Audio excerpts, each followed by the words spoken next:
Recruiting department hires recruits in, recruits going elsewhere. We've got a lot to talk about on today's Locked On Wolverines, Part 1. You are Locked On Wolverines, your daily podcast on the Michigan Wolverines, part of the Locked On Podcast Network.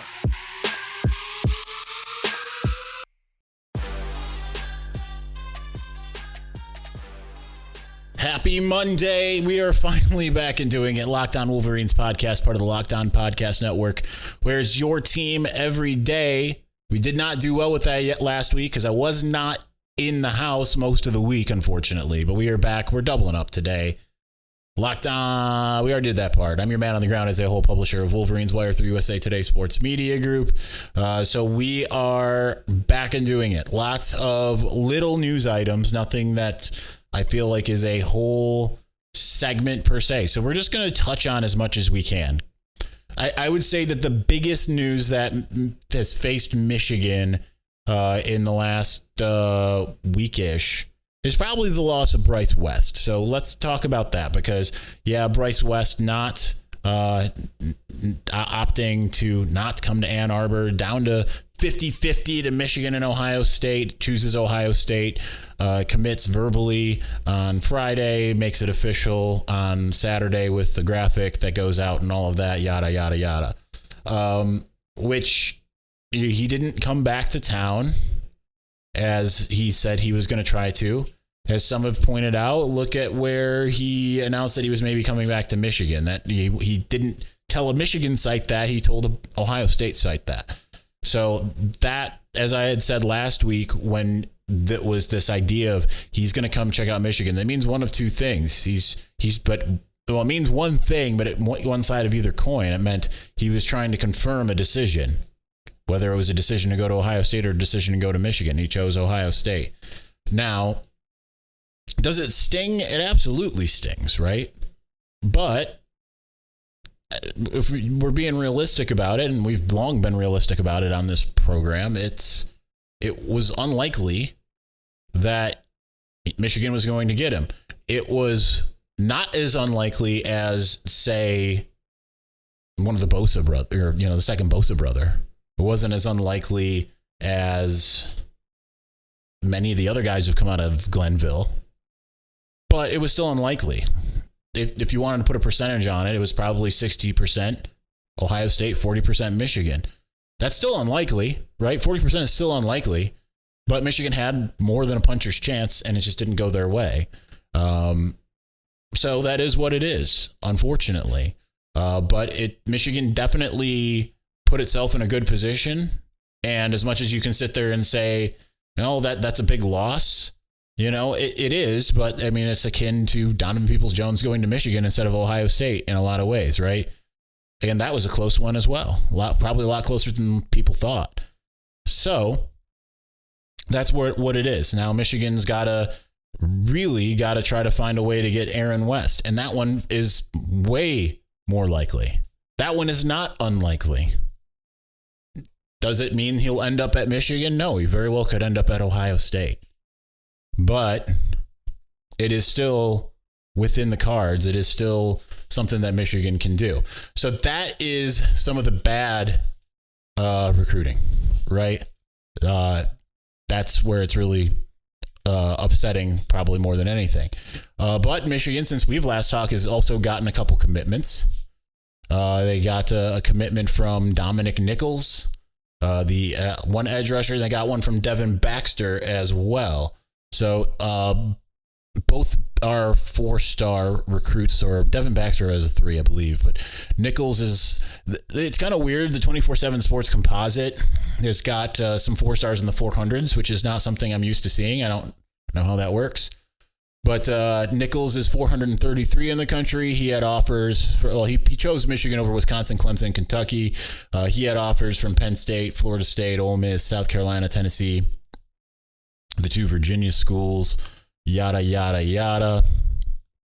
As far as, and we really have to go back because we just haven't even had a chance to talk about anything here. To go back to Devon Baxter, he is a 3-star. He is ranked I don't have an overall ranking on him, but he's the number 32 edge and the 13th best player in the state of Maryland. But again, look at the offers. He's got Penn State, Tennessee. That's usually a pretty good sign. The Virginia schools, Virginia, West Virginia, Virginia Tech, Rutgers, Boston College, lots of Power 5 schools. Maybe not quite as sexy of a player, but 506. Sorry, I do have a ranking for him. 506. So not too far off. Not as sexy because he's got a 3 instead of a 4 in front of his name. But that's where that is. The good news is that Michigan is still in a really good position for a lot of other guys that are going to be making their decisions very, very soon. Jeremiah Beasley being the main one. And he's the one that I think that we're all kind of looking more at this point. He's coming on Wednesday. Michael Uini is coming next week. At end of this week, and he would be Michigan's top offensive lineman that's committed, period, and the 6th of all of them. And I don't have a very good beat on this website here, but it's so I'm not going to pull up Jeremiah Beasley, but Beasley would be a big get for Michigan. They absolutely needed him, regardless of what Aaron Childs decided to do. Just like they need to be able to get a guy like Elias Rudolph, who looks like he could be committing to Michigan next week. That's where I was confusing the Uini part. Who's another edge rusher, regardless of what Darian Mayo decided to do, which he decided to go to Clemson.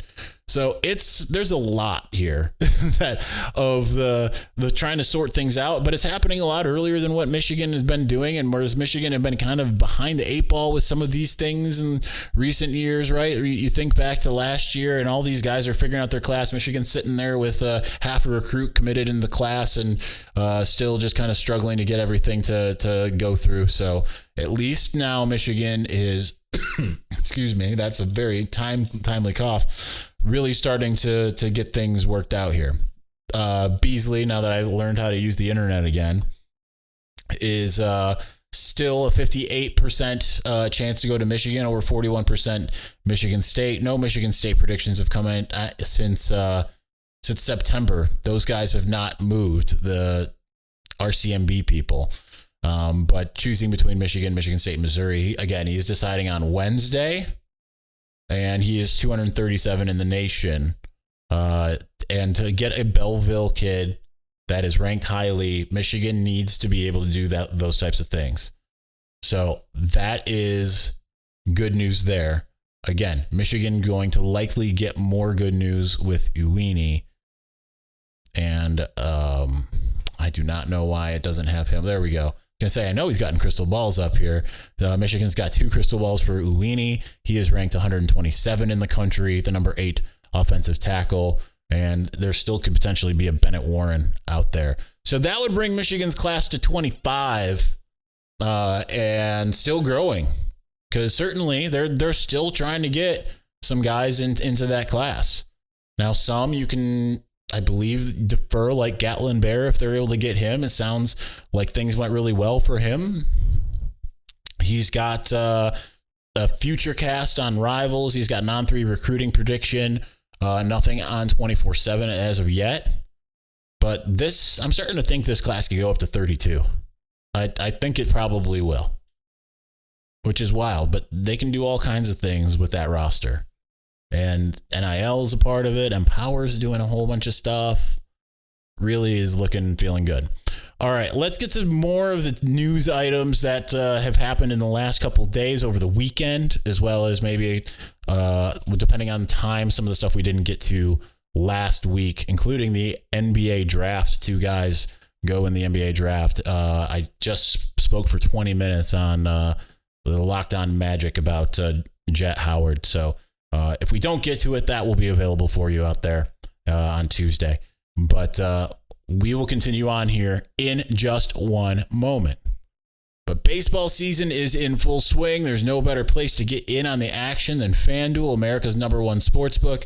Because right now, new customers get a no-sweat first bet up to $1,000. That's $1,000 back in bonus bets if your first bet just does not win. Go to FanDuel.com/lockdown to join today. So many things I like about the app. The thing I like the most is you can get paid instantly. That is obviously the best. So don't miss your chance to snag a no sweat first bet up to $1,000 when you join FanDuel today. Just go to FanDuel.com/lockdown to sign up. FanDuel, official partner of Major League Baseball.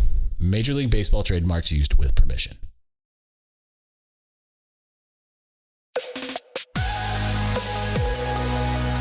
All right, we are continuing on. Zuri has been standing here underneath me not just this entire show, but the entire 20 minutes that I was on Locked On Magic. I don't know what she thinks she's doing. She's not doing anything. She's just standing here. For those of you who asked about the mailbag will be show number 2 today, late release. Again, my apologies, just was not home. And Grandma is having a lot of minor medical things, and I've been her chauffeur. So there's been that and just a couple other things that have kept me from being at home to do the podcast until the wee hours when I'm too exhausted to get words out. So we are going to double up today. We'll try to do the same thing on Tuesday if we have enough to talk about, but one of those will probably go on Wednesday. Because I will not be around on Wednesday because I'll be hanging with some of your favorite boys for one of their NIL things. And that's just giving you an outline for what this week's going to look like. Mailbag, if we do one, is going to be late week. Friday or Saturday is how that's going to work. But we're going to try to do our best to get some of this made up, which I know I've been saying all month. But it's been a weird, especially when you're a homeowner, it gets weird. So let's get to some of the other news items as I get a puppy prodding me with her nose. So big news in the behind the scenes department, and some might not necessarily think of it as big news. I do, but Sam Popper returns to the Michigan program as the assistant director of recruiting. That's the role that Shemi Schembechler was going to hold. That's the position that was created for him. And here's the thing about Sam Popper. He was around from the beginning of Jim Harbaugh until 2019 when he went from being a recruiting intern type. I don't know what his actual title was, but it was the same thing with Albert Karshnia, the current director of recruiting, where I didn't know what their titles were. I knew them throughout, but they both left for, to kind of get out there and get their name out there and build their careers. Sam Popper departed for Oregon as the assistant director of recruiting. So obviously going from like an intern type to that, or a recruiting assistant to that was a big step up. So he went to be the assistant director of recruiting at Oregon. Then he left there to become a director of player personnel and the recruiting director at Akron, before going to Memphis. He was hired as the director of recruiting at Memphis in February of this year. Did not get to put together a whole class there yet, but certainly there's that. But now he comes home to Michigan. And so this is good because it's a guy who has the requisite experience, that was good at his job, went from, knows what it's like in the Power Five, got to have that assistant director of recruiting at Oregon. He was a director of recruiting elsewhere, oversaw programs at a lower level, and returns to a place that he already knows all about. So I think that is a good thing when you can because Michigan needs people that understand it, believe it or not. I know a lot of people don't think that's the case, but when you don't think that's the case, that's when you end up with DeMar Dorsey types. And everyone gets super excited only for that guy to not be able to make it on campus, right? You need a guy that's going to understand who are the types that you can go after, number one. They have a good track record of knowing their stuff, and having had conversations with Sam Popper over the years, earlier in both of our careers, it was clear he knew his stuff. So I think that is a really good. When I laugh here, it's because Zuri is demanding to be pet. Demanding it right now. Because there's nothing else going on. It's Zuri's world. We're just all living in it.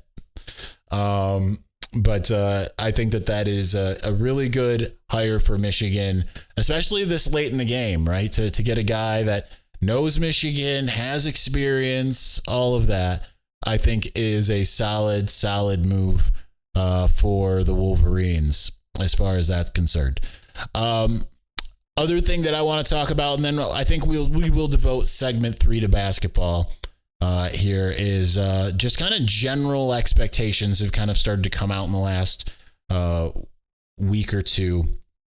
I should say a couple days to a week or so.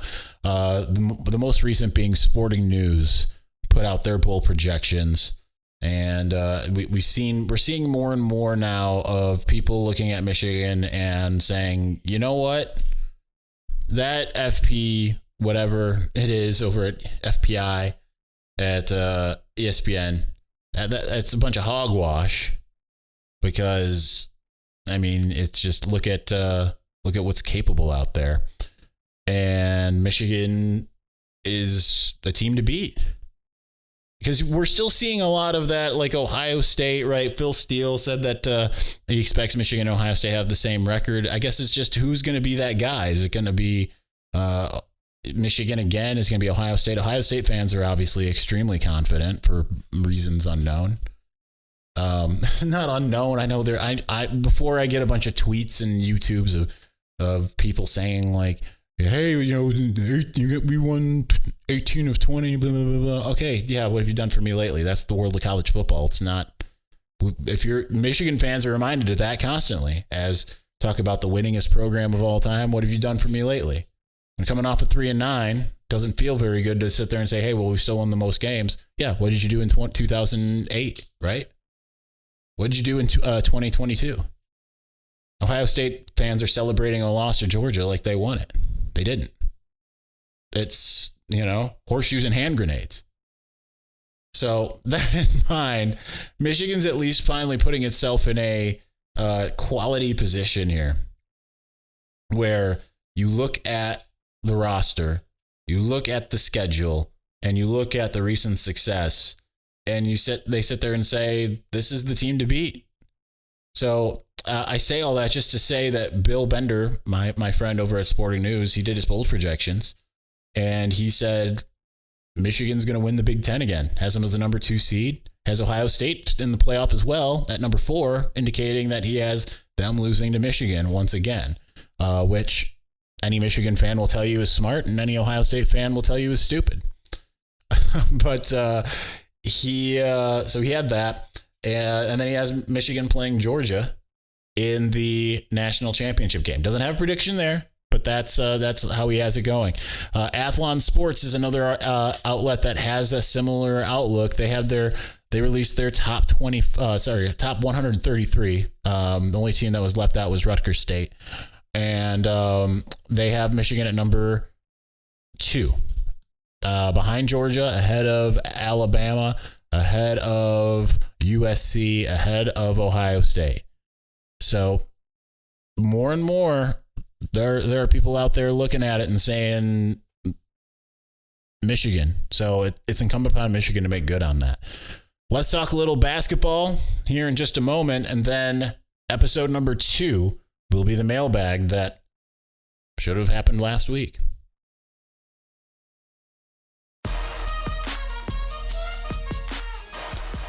All right, let's talk a little Michigan basketball because we didn't get a chance to talk about it. We'll get more into certain hypotheticals like the Alabama guard who just became available. That might be Michigan's saving grace in the recruiting world since Antonio Reeves decided to go back to Kentucky. But we're not talking about this year's team. We're talking about last year's team. Because 2 guys on Thursday went into the NBA draft. And that is Jett Howard at number 11 overall to the Orlando Magic, and Kobe Bufkin at number 15 overall to the Atlanta Hawks. If you would have told me beforehand that there was a pick at 11 and one at 15, I would have said absolutely. I just would have thought it would have gone the other way. So Orlando clearly, obviously, number 1, loves Michigan guys. They've got Mo Wagner there. They didn't draft him, but they did draft a bunch of other guys, right? Whether they've drafted, Like they, the Knicks drafted Brazdeikis, I believe, right? But he ended up going to the Magic. The Magic have drafted Caleb Houston. They drafted Franz Wagner, and now they've drafted Jett Howard. Obviously, falling in love with the potential. When it comes to stats, Bufkin was better, but it was marginal. But when you look at those two players, both are just starting to realize their potential, right? This isn't a situation where I wouldn't even say this is a situation like you would normally see in the lottery. When you get a lottery pick, you usually think like, well, you're just going to plug and play that guy, and that guy's going to be a star right out the gates. I don't think that's necessarily the case for either, but if I think one of the two was going to have a better shot than the other, I would say Jett Howard would probably be that guy, because while Kobe Bufkin kind of crested into his capability, right? It was like the lights just started getting brighter and brighter in terms of, he's got a dimmer switch on his talent and his ability and his capability, and just started turning it up and up and up and up. I would say that for Jett Howard, he was starting with a much brighter light to begin with. The problem is it was on a strobe effect due to the injuries that he constantly had. That ankle, it was like he'd hurt it, he'd get better enough to play, and then he'd go out and hurt it again, and then he'd get better enough to play, he'd go out and hurt it again, all while trying to learn the college game, all while playing against better competition, all while being counted on as being a major member of the team and being like, hey, dude, we need you to be our best scorer, so go out there and do that, please. And it didn't necessarily work out that way. Both averaged just over 14 points a game. And again, if you think about Jett Howard, you would think, okay, he's got a lot more capability than that. He feels like a type of guy that could average 25 points a game. Feels like he could be, but just never was able to really fully realize his capabilities while at Michigan. Obviously a smart player, a heady player, and excited for him to join. They could field a team of at least 4 Michigan players right now, right? They call up Caleb Houston. You can put both Wagner brothers. You could put Jett Howard, and you could put all 4 of those guys out on the floor. Caleb Houston. I said, yeah, Houston, the Howard brother. Okay, I'm all over the place today. It's Monday, guys. But nonetheless, clearly Orlando has a love affair with all things Michigan players. And that's exciting to see. I don't know enough about the Hawks to really speak too much about them, but Kobe Bufkin, he does feel like a guy that's going to still probably have another learning year, and then by the end of the year could very well crest into that position. But good for him. He became kind of the new hotness as the draft process went on, and it was kind of surprising in my eyes, probably surprising in a lot of your eyes, those of you who watched all or most of the games. But big kudos to those guys. So that's going to do it for today's episode. A lot of what else I could talk about, we might push to an episode tomorrow, because I feel like I'm scatterbrained at the moment. I'm not being as cohesive as we'd like. And we have a whole Michigan mailbag to get to. So we're going to do that. Thanks for watching. Thanks for listening. We'll talk to you again soon. Peace.